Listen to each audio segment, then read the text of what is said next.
Actually, I'm gonna grab a drink.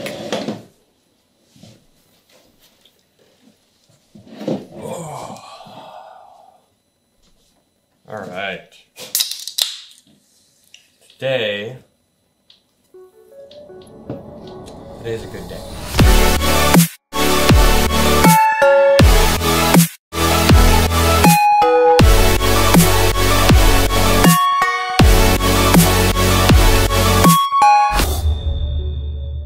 All right, today we're gonna learn intros. We're gonna talk about intros. We're gonna talk about a more cinematic look, trying to get your intros to the level of the ones that you see on TV, right?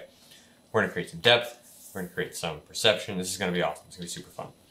So to give you guys an idea of what this intro is gonna look like, I'll show you the one that I made a while back. We're gonna use a couple different assets and we're gonna try to make this a little different. But to give you an idea of what this is gonna look like, let's take a look.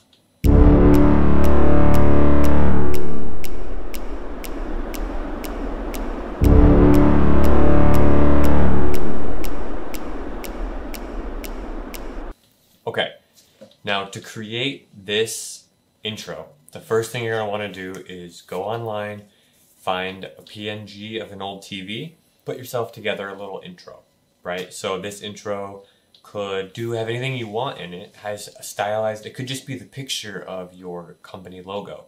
If you guys don't have these assets and you still want to follow along, go to my link in my description and it's going to have the PNG that I used and it's going to have the logo sequence that I use from my company. So you can kind of get an idea of what this is going to look like. Once you have those downloaded, we're going to jump into After Effects and let's take a look at what that's going to look like. All right, so we're here in After Effects and first thing I'm going to do is bring in both of the files that we have. Take a quick look at them, see what they look like. Wow, this is really zoomed in. Let me zoom this out real quick. Okay, so we have a basic idea of what this is going to look like. We have these cool green shapes coming together to create almost like an alchemy logo with the company name in the front. I also added some VHS effects on top just to make sure it looks really, really good. Here's our PNG, pretty basic old school TV that looks really, really good. It's a nice high quality PNG and that's super, super important. Okay, so let's bring our PNG in. We'll shrink it down a little bit so that the whole thing is in frame. We want to make sure that we're using the entirety of the PNG. That way it looks good in all the other comps as well.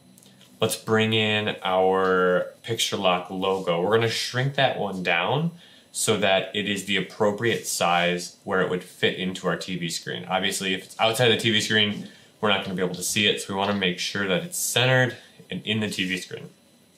Okay, we're going to use, once we get this kind of queued up, we're going to use our marquee tool to create a crop. And this crop is basically just to keep the video inside the TV screen.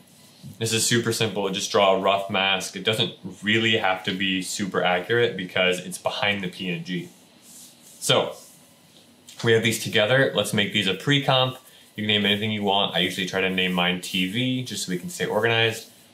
Duplicate it 4 times. And we're going to start moving a little quicker here.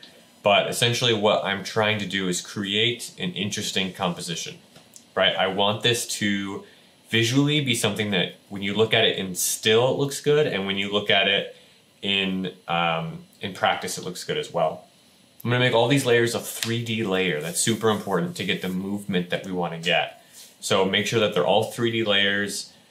I usually like to move my cursor to about 4 seconds, and then that way we can get what the end screen is going to look like, and we work backwards. That usually makes it a little easier on me. So here we have some really cool depth just with PNGs and it's starting to give us a little bit of a 3D look, but I also want to go and grab a bunch of smoke elements. We're going to bring those in, and what that is going to do is allow us to create some real depth between our TVs. So generally what I'll do is I'll just import a bunch of my smoke assets and then just keep trying things. For this video in particular, I knew which basic smoke assets I want, so we can walk through those a little bit. I usually like to try to find a floor asset so we can create a bottom layer. And then I also try to find a asset for the air, the general air, and then more of a ceiling asset. So as we go here, you'll see I'm kind of picking these out, trying to place them so that they fall within what is happening in the scene. Don't really want to cover up the first one, but I want to have a lot of depth between all the TVs. So that's huge. That's a really, really important factor. I'm also going to add a little bit of an edge feather to the TV. Basically what you need to do is crop the TV, add a little bit of feather that creates the hard edge, or it takes away the hard edge.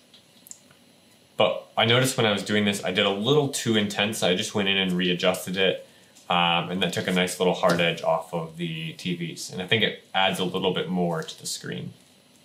Makes it more believable. Looking through a couple of our assets, see if we can find a general fog like we did there. Take your opacity way down and just use it to kind of add some depth in the frame. You don't need it to be super prominent, just to add a little bit of depth. Okay, now that we kind of have this looking the way we want to, I'm going to add a couple more smoke layers, but nothing too extreme. Once I get this going, make sure everything is parented to your moving layer. I'm going to add some curves, and I'm going to try to create some dimension. There is a way to do this where you create lights inside of After Effects, but for something this simple, I didn't think it was necessary, so I just used curves and brought down our shadows quite a bit. Even moving some of our highlights around, just making sure they look good. I also added a slight glow to the Picture Lock logo so that we can really, really have that stand out on all the screens.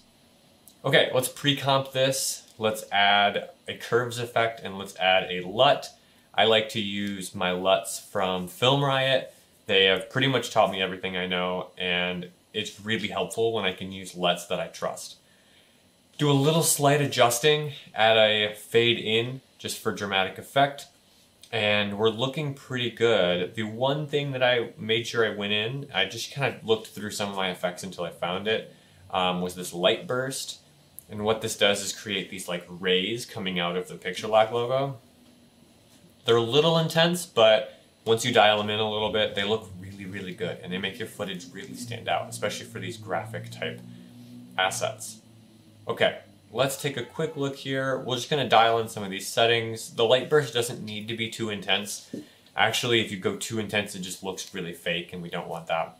So we're just trying to dial it in, looking at the final asset and looking at the asset that where we see just the TV and the logo.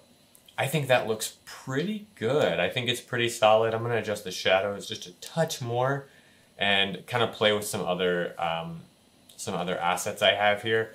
But at the end of the day, I think it turned out really, really good, especially for a quick fix kind of thing like this.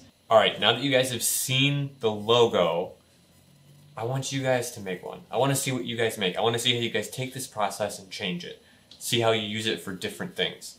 If you make a new asset or if you make something, make sure you tag me in it. Let me know what it is. I want to see what you guys are creating. And ultimately, in the day, we're just here to create, right? We're just here to make stuff. So if you're trying and it doesn't work, you can always reach out and I'll see if I can help you guys out. It's going to be super fun. Hope you guys enjoy it. Hope you guys enjoyed the project. If you could subscribe, that would be super helpful. If you guys could drop a like or a comment down below, that would also be super helpful. And we'll see you on the next one.